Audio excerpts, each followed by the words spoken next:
Hi friends. So ఎలా ఉన్నారు? So long weekend అయితే కంప్లీట్ అయ్యింది. చూడండి సార్, ఇండియన్ స్టాక్ మార్కెట్ కుంభస్థలం మీద కన్ను వేసిందా? సో చూడండి, ట్రంప్ టారిఫ్ పాజ్ తర్వాత ఏ కంట్రీ రికవర్ అవ్వనంత రికవరీ అనేది మన ఇండెక్స్లో కనబరిచింది. కారణాలు ఏంటి? ఆ విషయాల గురించి చూద్దాం. ఫర్దర్గా మార్కెట్ యొక్క గురెటు ఆ విషయాలు చూసేద్దాం. అలాగే మాన్సూన్ అప్డేట్. సో 16% మన జీడిపి అనేది సో ఈ మాన్సూన్ థింగ్స్ మీద ఆధారపడి ఉంటుంది, అందులో డౌటే లేదు. సో ఆ అప్డేట్ ఎలా ఉంది, అది ఏ విధంగా ప్లస్, అలాగే ఏ కంట్రీ పెరగనట్లు ఇండెక్స్ మన కంట్రీది ట్రంప్ టారిఫ్ అప్డేట్ అంటే పాజ్ అప్డేట్ తర్వాత మన ఇండెక్స్ దూక్కుంటూ వెళ్ళిందనమాట. ఏ కంట్రీ ఇండెక్స్లో మళ్ళీ అంతలా దూకుడు లేదు. అదనంగా ఉన్న మనకున్న బెనిఫిట్స్ ఏంటి, అదనంగా ఉన్న పాజిటివ్ న్యూస్ అప్డేట్స్ ఏంటి, సో ఈ విషయాలు డిస్కస్ చేద్దాం. So HDFC bank, ICICI bank యొక్క Q4 రిజల్ట్స్ సో అద్భుతంగా ఉన్నాయి. సో ఆ అప్డేట్ గురించి చూద్దాం. దీనితో మార్కెట్ బ్యాంక్ నిఫ్టీ యొక్క డైరెక్షన్ ఏంటో చూద్దాం. ఎస్ బ్యాంక్ యొక్క Q4 అప్డేటు, అదానీ పోర్ట్స్కి సంబంధించిన న్యూస్ అప్డేటు ఇత్యాది విషయాలు డిస్కస్ చేస్తూ బ్యాంక్ నిఫ్టీ యొక్క కథాగమనంతో వీడియోని రక్తి కట్టిద్దాం. చూడండి ఫ్రెండ్స్, వీడియోలోకి వెళ్ళే ముందు సో మన ఛానల్ వీడియోని ఒకసారి లైక్ వేసుకోండి. సో అలాగే ఏంటంటే ఎప్పటి నుంచి ఏ డిప్ వచ్చినా కూడా ఇన్వెస్ట్మెంట్ స్టడీ పాయింట్ ఆఫ్ వ్యూలో ఏంటంటే సో చాలా చాలా ఇంపార్టెంట్. సో మ్యూచువల్ ఫండ్స్ గురించి మీరు థింక్ చేయాలన్నా, ఈక్విటీ ఇన్వెస్ట్మెంట్స్, ETF ఇట్లాంటి వాటి గురించి డిస్కషన్ చేయడం అనేది జరుగుతుందన్నమాట ఎక్కువ. సో ట్రంప్ టారిఫ్ పాజ్ వచ్చింది కాబట్టి మన ఇండివిజువల్గా మన కంట్రీకి ఉన్న బెనిఫిట్స్ ఏంటో కూడా డిస్కస్ చేద్దాం అదనంగా. కాబట్టి ఇలాంటప్పుడు ఏంటంటే మన ఛానల్ని మీరు అతుక్కొని ఉంటే మంచి మంచి అప్డేట్స్ అనేవి దొరుకుతాయి. కాబట్టి కొత్త వాళ్ళు వాచ్ చేస్తున్న వాళ్ళు సబ్స్క్రైబ్ చేసుకోండి అని చెప్పి చెప్తాను. మీరు కూడా ఒక లైక్ వేసుకోండి. చూడండి ఫ్రెండ్స్, ఒకసారి నిఫ్టీ యొక్క చార్ట్ చూద్దాం. సో నిఫ్టీ యొక్క చార్ట్ చూస్తే ఏంటంటే సో ఇక్కడ చూడండి, ట్రంప్ టారిఫ్ సో ఆ న్యూస్ అప్డేట్ వచ్చిన దగ్గర నుంచి ఏంటంటే పడిపోతా వెళ్ళిపోయింది. సో అయితే ఏంటంటే టారిఫ్ పాజ్ తర్వాత ఏంటంటే సో ఏదైతే ట్రంప్ టారిఫ్ తీసుకొచ్చారో సో ఆ ఏరియా దాటి మనకి నిఫ్టీ అనేది పైకి వెళ్ళింది.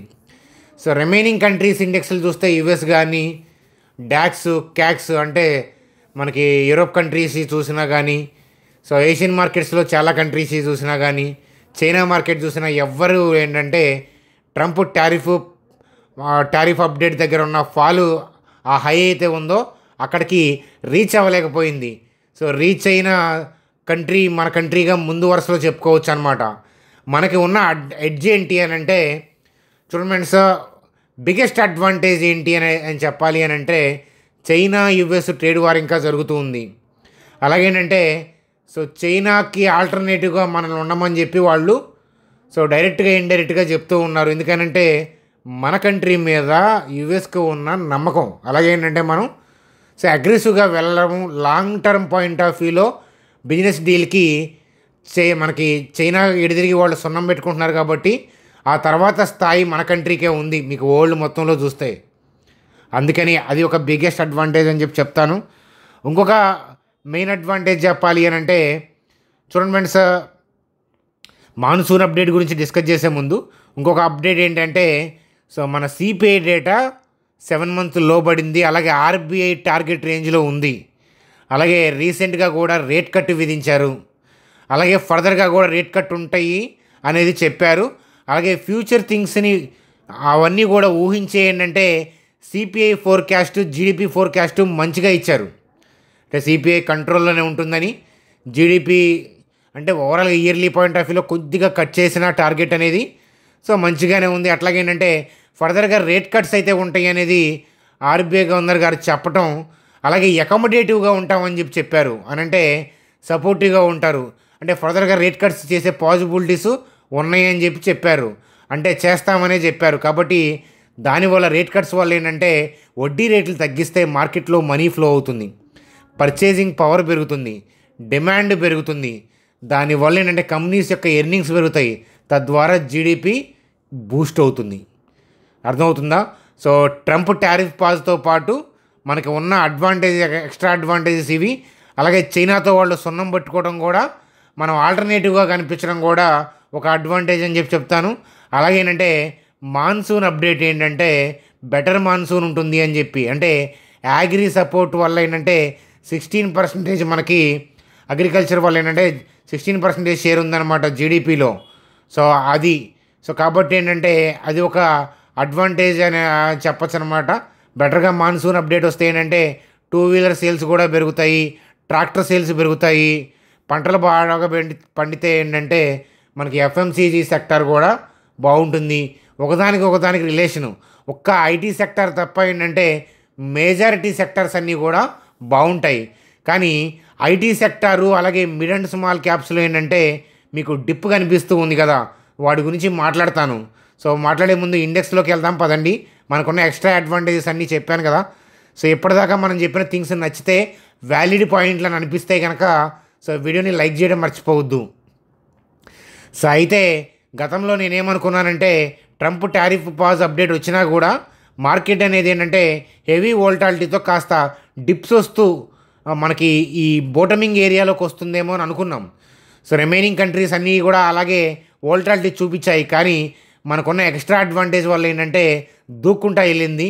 మనకున్న మార్కెట్లో ఉన్న హాలిడేస్ ఉండటం వల్ల కూడా ఏంటంటే సో మార్కెట్లో లైవ్లో పార్టిసిపేషన్ లేకపోవడం వల్ల కూడా వోల్టాలిటీని తప్పించేసుకొని మార్కెట్లో ర్యాలీ రావటం, ఎఫ్ఐఎస్ బయింగ్లోకి రావటం అనేది మనం చూడొచ్చు.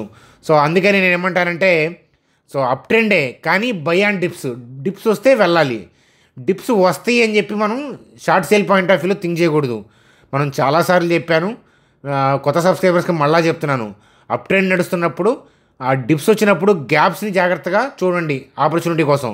మార్కెట్తో పాటు పైకి వెళ్ళాలని చూశారనుకోండి, సో మనం అనుకున్నట్లు ఎవ్రీడే పైకి వెళ్ళాలని రూల్ ఏం లేదు కదా. ఇప్పుడు వెళ్ళింది కాబట్టి బాగుంటుంది.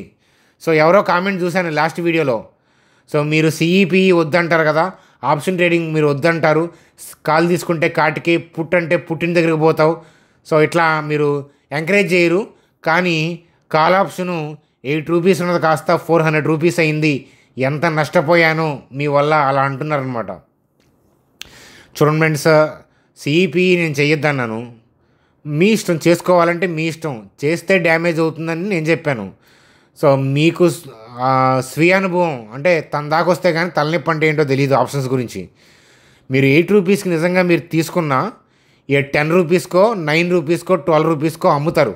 అక్కడ దాకా 400 దాకా ఏం ఆగరు. ఆ విషయం మీరు మనీ పెడితే తెలుస్తుంది. పేపర్ ట్రేడింగ్లోనూ అందరూ హీరోలే, అలాగే ప్రాక్టీస్ మ్యాచ్లో ఎవడైనా కొడతాడు. సో రియల్ గ్రౌండ్లోకి వెళ్తే వేరేలాగా ఉంటుంది ఆ ఎమోషను. అలా అర్థమవుతుందా? సో 8 రూపీస్కి ఉన్నప్పుడు 10 రూపీస్కి 12 రూపీస్కి లేకపోతే 16 రూపీస్ అయినప్పుడు కకృతిపడి తీసేస్తాం. అర్థమవుతుందా? చాలామంది ఏంటంటే ప్రాఫిట్ వస్తున్నప్పుడు ఏంటంటే తక్కువకి తీసేస్తారు బిగినర్స్. అదే నష్టమైతే చూస్తూ కూర్చుంటారనమాట. 8 రూపీస్ది 400 దాకా ఆగటమే. సో అంత దాకా ఆగుతారనుకుంటున్నారా మీరు? సో ఒకవేళ అంత దాకా ఆగినప్పుడు ఏంటంటే మీ ట్రేడింగ్ క్యాపిటల్లో చాలా తక్కువ పోర్షన్ అమౌంట్ పెట్టినప్పుడు అక్కడ దాకా ఆగగలుగుతారు. కానీ సో మీరు 8ది 16 రూపీస్ అయినప్పుడు మనం 1,00,000 పెడితే 2 లక్షలు అవుతాయి. అరే 10 లక్షలు పెడితే సో 8 రూపీస్కి 10 లక్షలు పెట్టుకుంటే 400 అయిందంటే ఎన్ని టైమ్స్ అయింది. నేను రాత్రి కోటీశ్వరన్ అయ్యేవాడిని. ఈ ఛానల్ మనని తప్పుదో పట్టించింది. ఇలా ఇమాజినేషన్లు ఉంటాయి, ఇఫ్ కండిషన్లు ఉంటాయి. చూడండి సార్, డ్రీమింగ్ వేరు. సో మనకి డ్రీమింగ్ అంటే సో రకరకాలుగా ఇమాజినేషన్ చేసుకుంటాం లైఫ్లో కూడా. ఇలా ఉండాలి, అలా అవుతుంది, ఇలా అవుతుంది. చిన్నప్పుడు అలా ఏం ఉండదు. సో లైఫ్ ఇంకోలాగా డిజైన్ అవుతుంది, తెలుసు కదా. అలాగేంటంటే ప్రాక్టికల్గా మీరు ఎగ్జిక్యూట్ చేసుకుంటే వేరే. అర్థమవుతుందా? మీరు పేపర్ మీద చూసుకుంటే ప్రతి మిస్ అయినట్లు 100 కోట్లు కూడా మిస్ అయినట్లే అనిపిస్తుంది అనమాట. మీరు కావాలంటే చేసుకోండి. నేను మిమ్మల్ని ఎప్పుడు కూడా వద్దని కూడా ఫోర్స్ఫుల్గా చెప్పను. మీరు చేసినప్పుడు మీకు స్టార్టింగ్లో వచ్చే ఎక్స్పీరియన్స్ ఉంటుంది కదా ఆప్షన్ ట్రేడింగ్ చేసినప్పుడు, దాన్ని బట్టి మీరు జడ్జి చేసుకోండి. కంటిన్యూ అవ్వాలంటే మీ ఇష్టం. అర్థమవుతుంది? నేనెవరు మిమ్మల్ని చెప్పడానికి. సో నా ఒపీనియన్ చెప్పాను. అలాగే ఏస్ ఇన్వెస్టర్స్ యొక్క ఒపీనియన్ కూడా వినండి. దాని తర్వాత మీరు వెళ్ళండి. మీలాంటి వాళ్ళకి ఏంటంటే వెళ్ళడమే కరెక్టు. అర్థమవుతుందా? తెలిసిపోతుంది, దాంట్లో ఇబ్బంది ఏంటో తెలిసిపోతుంది, మంచో చెడో తెలుస్తుంది కదా, అదనమాట. కాబట్టి ఏంటంటే అలా గ్యాప్స్ అవుతా వెళ్ళినా కూడా మనం వెళ్ళలేం అట్లా. ఎందుకనంటే ఇలా గ్యాప్స్ వెళ్తున్నప్పుడు సడన్గా ఏదన్నా మార్కెట్లో ప్రాఫిట్ బుకింగ్ కానీ బ్యాడ్ న్యూస్ వల్ల కానీ డిప్ అయిందనుకోండి, సో ఏమవుతుందంటే మీ స్టాప్ లాస్ హిట్ అవుతుంది. రిటైల్ పీపుల్ 1-2 లాట్స్తోనే కదా ఫ్యూచర్స్ నేను చెప్పేది. ఆప్షన్స్ కాదు, ఆప్షన్ గురించి అసలు నేను చెప్పను. ఫ్యూచర్స్ వెళ్ళేటప్పుడు ఏంటంటే బై అండ్ డిప్స్ ఏదైనా రీట్రేస్మెంట్ వస్తే ఇట్లాంటి గ్యాప్స్లో బై ఆర్డర్స్ ఉంటాయి కాబట్టి రీట్రేస్మెంట్ వస్తే ఇక్కడ నుంచి రివర్స్ అయ్యేటప్పుడు వెళ్తే ఏదన్నా ఉపయోగం ఉంటుంది స్టాప్ లాస్ పాయింట్ ఆఫ్ వ్యూలో చూసుకుంటా.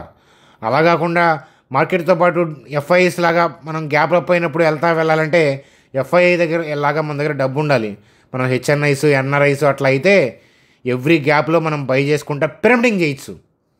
అది సాధ్యం కాదు, అర్థమవుతుందా? సో సేమ్ థింగ్ తక్కువ అమౌంట్తో చేయలేం. మినిమం పిరమిడింగ్ చేయాలంటే కనీసం ఒక 50 lakhs అన్నా ఉండాలి మార్కెట్ మనకి ట్రేడింగ్ క్యాపిటల్, అర్థమవుతుందా? మార్కెట్తో పాటు బై చేసుకుంటూ వెళ్ళాలంటే.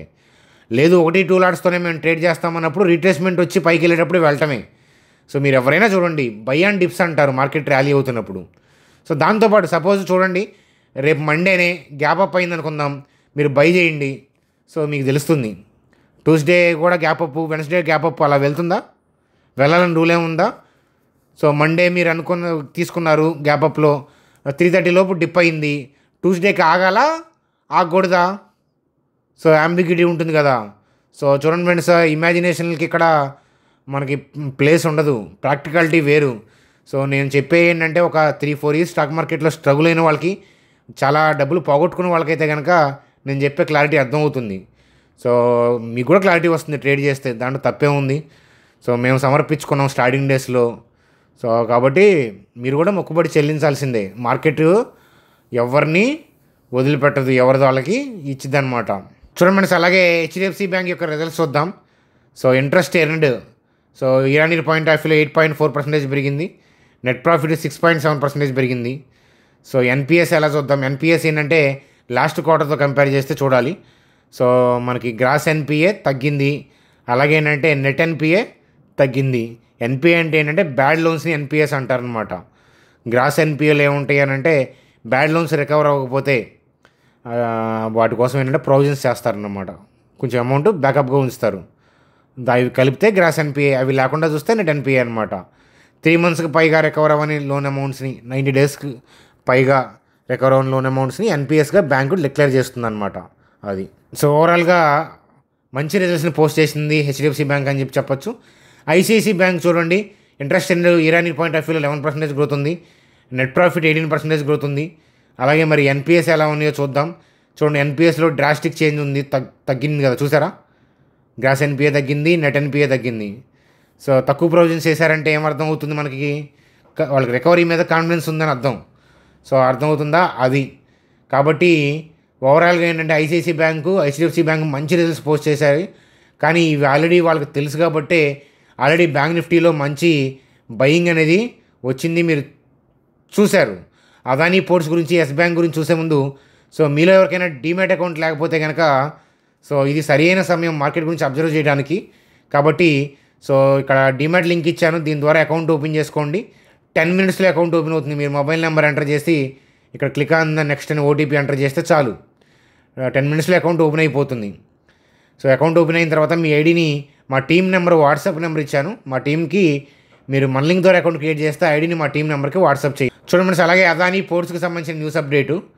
So approves acquisition of about point port holdings, so దాన్ని ఎక్వైర్ చేశారు. సో అది మంచి పాజిటివ్ న్యూస్ అప్డేట్ అని చెప్పి చూడండి. అలాగే ఎస్ బ్యాంక్కి సంబంధించి ఇరానీ పాయింట్ ఆఫ్ వ్యూలో ఇంట్రెస్ట్ ఎర్న్డ్ 2.3% పెరిగింది, నెట్ ప్రాఫిట్ 63% పెరిగింది. సో ఎన్పిఎస్ కూడా ఏంటంటే తగ్గాయి. సో బ్యాంకింగ్ యొక్క ట్రెండ్స్ ఏమో చూపిస్తున్నాయి అని అంటే మంచి రిజల్ట్స్ని పోస్ట్ చేశాయి. అలాగే ఆర్బీఐ తీసుకునే డెసిషను, అలాగే ఈ చైనా యూఎస్ థింగ్ కూడా మనకి కూల్ ఆఫ్ అయిపోతుంది, ఇబ్బంది ఏం లేదు, వాళ్ళే రాజీ పడతారు. అట్లాగే ఏంటంటే ఇక్కడ థింగ్ ఏంటంటే మనకి మాన్సూన్ కానీ సిపిఐ డేటా కానీ అన్నీ ఎవ్రీథింగ్ బాగున్నాయి, ఎర్నింగ్స్ కూడా గాడిని పట్టాయి. కాబట్టి గ్లోబల్ థింగ్స్ వల్ల బ్యాడ్ వల్ల ఏదైనా రీట్రేస్మెంట్ వస్తే కనుక ఇన్వెస్ట్మెంట్ స్టడీ కానీ అట్లాంటి వాటిని వదిలిపెట్టద్దు. సో ఇప్పటికీ ఐటీ పడుతున్నాయి, యూఎస్ మార్కెట్ వల్ల ఐటీ పడుతున్నాయి, కాబట్టి ఐటీలో బాగా వెతకండి. అంతేగాని యూఎస్లో ప్రాబ్లం ఉంది కదా అని చెప్పి ఐటీని వదిలేయడం అట్లాంటివి చేయకూడదు, వాటిలో ఆపర్చునిటీస్ వెతకాలి. అలాగే మిడ్ అండ్ స్మాల్ క్యాప్స్ ఇంకా పెరగల, అందుకే చాలామంది పోర్ట్ఫోలియోస్ పెరగల. సో కాబట్టి ఇంకా వాటిలో స్కోప్ ఉంది చాలా. అవి పెరగలేదని బాధపడటం కాదు, అవి పెరగలేదని ఆనందపడి ఈ డిస్కౌంట్లో ఉన్నాయో వాల్యూషన్స్లో ఉన్నాయో వెతకాలి. అదనమాట ఇన్వెస్టర్స్ యొక్క లక్షణం. సో అదనమాట బ్యాంక్ నిఫ్టీ యొక్క పాయింట్ ఆఫ్ వ్యూలో కూడా ఈ గ్యాప్లోకి వస్తే చూడమంటాను. గ్యాప్లోకి ఎప్పుడు వస్తుంది అని అట్లాంటి చెత్త పనులు నేను చేయను, ఇమాజినేషన్ చేయను నేను. అప్ ట్రెండ్ నడుస్తున్నప్పుడు మార్కెట్ ఎప్పుడూ కూడా ఏంటంటే పైకి వెళ్ళాలని చూస్తుంది. అర్థమవుతుందా? సో ఏదైనా రీట్రేస్మెంట్ వచ్చి వోల్టాలిటీ వస్తే మనం స్టడీ చేద్దాము ట్రేడ్ పాయింట్ ఆఫ్ వ్యూలో అని చెప్తాను, కానీ ఖచ్చితంగా డిప్ వస్తుందని మాత్రం వెళ్ళొద్దు. ఎందుకంటే బ్రాడ్ వ్యూ అప్ ఉన్నప్పుడు ఏ కొద్ది అవకాశం ఉన్నా బై చేయడానికి చూస్తారు. గ్లోబల్ క్యూస్ వల్ల, లేదా ఏదైనా ప్యానిక్ న్యూస్ సడన్గా వచ్చే థింగ్స్ వల్ల, లేదా ఆర్డర్లు దొరక్క ప్రాఫిట్ బుకింగ్ అవటం, కంటిన్యూగా బై చేస్తే కూడా రిటైల్ పీపుల్ బై మోడ్లోకి వెళ్తారు కదా. సో ఇన్స్టిట్యూషన్స్ బై చేయలేరు. అలాంటప్పుడు ఏంటంటే ఒక 2 days మళ్ళీ దడిపిస్తారు. వాటి వల్ల డిప్ అవటమే తప్ప మార్కెట్ డైరెక్షన్కి ఇప్పుడు వచ్చిన ఇబ్బంది ఏం లేదు. ఎందుకంటే మ్యాక్రో డేటా అలా సపోర్ట్ చేస్తుంది ఇండియాకి. అవునా కాదా? కాబట్టి అదనమాట. బ్యాంక్ నిఫ్టీ ఈ గ్యాప్ కోసం వెయిట్ చేస్తాను. ఈ గ్యాప్లోకి ఎప్పుడు వస్తుంది అని అడగద్దు, వచ్చినప్పుడు చెప్తాను. అర్థమవుతుందా? సో వెయిట్ చేయడమే. అలా కాకుండా మార్కెట్తో పాటు వెళ్దాం అనుకుంటున్నారా మీరు? వెళ్ళండి, దానిదే ఉంది, అనుభవం వస్తుంది. సో అదనమాట. సో అనుభవానికి మించిన పుస్తకమే ఉంది. సో అది ఫ్రెండ్స్ మనకి వీడియో. లైక్ చేయడం మర్చిపోతే లైక్ చేయండి, సబ్స్క్రైబ్ చేసి ఉంటారు కొత్త వాళ్ళు. మీ అభిప్రాయాలు కామెంట్ సెక్షన్లో తెలియజేయండి. సో హాయిగా ఐపీఎల్ ఎంజాయ్ చేస్తూ ఉంటారు. Bye friends, good day.